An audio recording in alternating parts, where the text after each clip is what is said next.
स्वागत है आप सभी का बहुत बहुत हमारे चैनल पर। सभी दर्शकों को पंच महापर्व दीपावली की बहुत बहुत शुभकामनाएं। देखिए, वैसे तो हमने इससे पहले वीडियो में धनतेरस के विषय में काफ़ी चर्चाएं करी, धनतेरस के विषय में वीडियो बनाया, परंतु कुछ विशेष ऐसी चीज़ें होती हैं तो हमारा प्रयास ये होता है कि लोगों तक वो चीज़ें पहुँचें तो उनका लाभ ले सकें लोग। तो आज की वीडियो के विषय में भी हम धनतेरस के विषय में बात करेंगे कि धनतेरस का पर्व कौन से दिन है और इसका महत्व क्या है और इस बार क्या खास है, और इस पे धनतेरस के दिन क्या खास उपाय करने से किन किन खास चीज़ों से निजात मिल सकता है, क्या करना चाहिए, कौन सी समस्या के लिए क्या करना चाहिए। कि धनतेरस जो है कार्तिक कृष्ण पक्ष की त्रयोदशी तिथि को पड़ती है।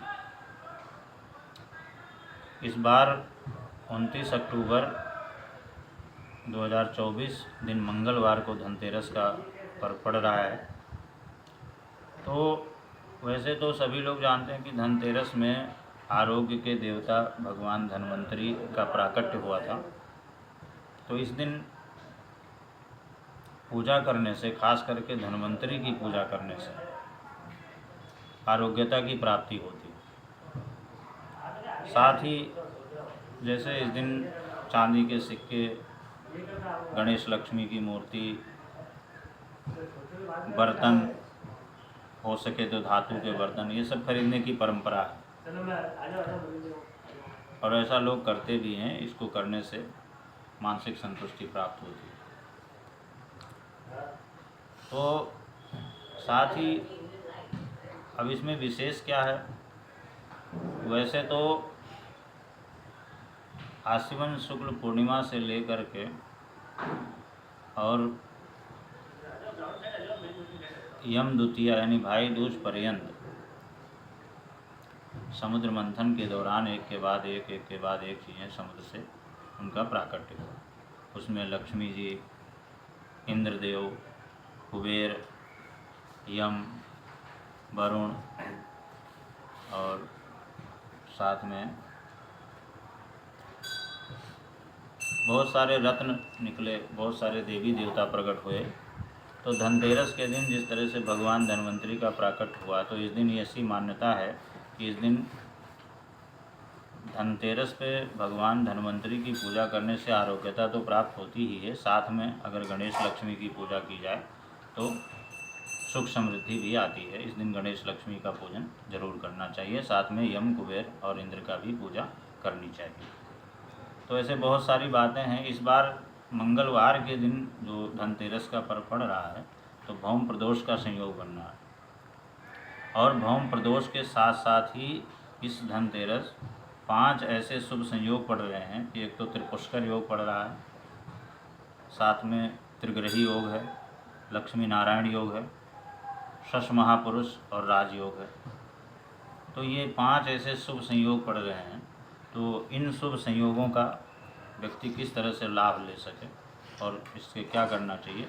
तो चूँकि भौम प्रदोष का संयोग बन रहा है, इसलिए इस दिन खास करके उनके लिए बहुत महत्वपूर्ण है जिनको आर्थिक समस्या है या जिनके जिम्मे कुछ कर्ज है, ऋण की स्थिति है, या जिनका कार्य व्यवसाय जो है सुचारू नहीं चल रहा है, उनके लिए ये बहुत ही बड़ा सुनहरा अवसर है।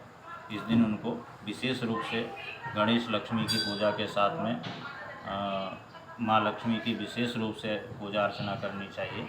उसके अंतर्गत आप जैसे जिस किसी को भी मान लिया आर्थिक परेशानी है या कार्य व्यवसाय सुचारू नहीं चल रहा है या किसी के ऊपर कर्ज की ऋण की स्थिति है, तो उसके लिए ये बहुत बेहतर होगा कि इस दिन वो ऋण मोचक मंगल स्तोत्र का पाठ करें या श्री सूक्त का पाठ करें, लक्ष्मी सूक्त का पाठ करें, पुरुष सूक्त का पाठ करें, कनकधारा स्तोत्र का पाठ करें और इन पाठों से, इन सूक्तों से माँ लक्ष्मी की आराधना करें और उनके निमित्त यज्ञ इत्यादि भी करें और माँ लक्ष्मी की विशेष पूजा अर्चना करके उनको श्रृंगार अर्पण करें। इसके बाद में जो जो भी सूक्त बताए गए हैं, तो किसी भी प्रकार का अगर कर्ज की स्थिति हो या किसी भी प्रकार की आर्थिक परेशानी हो, या कार्य व्यवसाय सुचारू नहीं चल रहा हो, तो ये जो आने वाला आगामी जो धनतेरस है 29 अक्टूबर, ये उनके लिए बहुत ही सुनहरा अवसर है। इस दिन वो इस तरह इन सूक्तों का पाठ करके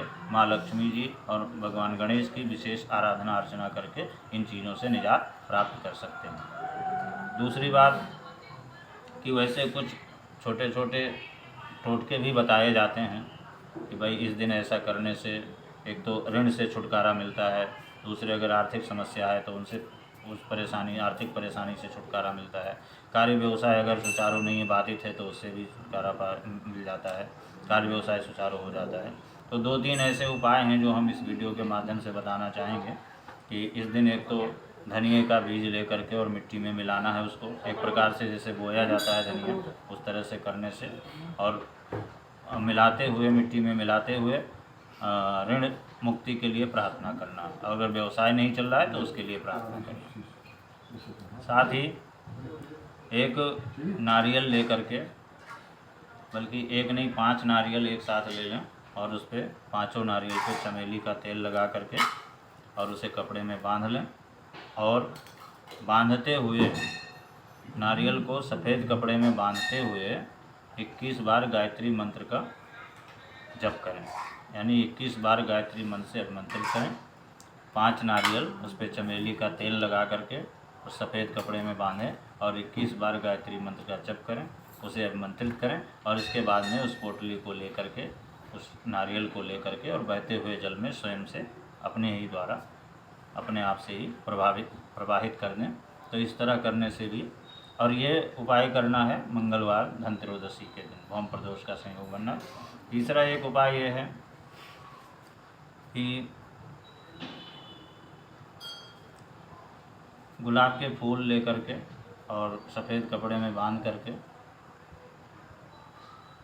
और उस पर भी इसी तरह से 21 बार गायत्री मंत्र का जप करके और बहते हुए जल में उसे प्रवाहित करें। 5 गुलाब का फूल ले लें और 1.5 मीटर सफ़ेद कपड़ा ले लें और उसमें बांध करके 21 बार गायत्री मंत्र से अभिमंत्रित करते हुए और बहते हुए जल में प्रवाहित करें। और नारियल की जहाँ तक बात है, अगर नारियल ले करके और अगर बहते हुए जल में नहीं प्रवाहित कर सकते हैं तो चमेली का तेल लगा करके भगवान हनुमान जी के श्री चरणों में उसे अर्पित कर दें और ऋण मुक्ति की प्रार्थना करें, या व्यवसाय चलने की प्रार्थना करें, या जो है आर्थिक समस्या हो तो उसके लिए, उससे छुटकारा प्राप्त करने के लिए प्रार्थना करें। पूजन का मुहूर्त और प्रदोष काल का और ख़रीदारी का मुहूर्त ये हमने पहले वीडियो में बता दिया है। अगर उस विषय में किसी को जानकारी चाहिए हो तो हमारा पहला वीडियो दे लें। और इस दिन ये जो 5 जो शुभ संयोग पड़ रहे हैं, ये करीब सैकड़ों वर्षों बाद, 100 वर्षों बाद इस तरह के संयोग पड़ रहे हैं। तो अगर किसी को इस तरह की समस्या हो तो इस समय का, इस दिन का लाभ ज़रूर लें। और धनतेरस के दिन जिस तरह से दीपावली के दिन भगवान लक्ष्मी और भगवान गणेश और माँ लक्ष्मी की पूजा की जाती है, उसी तरह से इस दिन भी लक्ष्मी, कुबेर, इंद्र आदि सबकी पूजा करनी चाहिए। और इस दिन अनाज से भरा हुआ एक पात्र जो है अपने घर के दरवाजे को प्रवेश करते समय दाहिने हाथ की तरफ रखना चाहिए। ऐसा करने से, और उसके ऊपर दीप भी जलाना चाहिए। ऐसा करने से वर्ष भर घर में सुख समृद्धि रहती है। और इनसे संबंधित किसी और उपायों के बारे में अगर विस्तृत जानकारी चाहिए हो तो हमसे फ़ोन द्वारा संपर्क भी कर सकता है। बहुत बहुत धन्यवाद।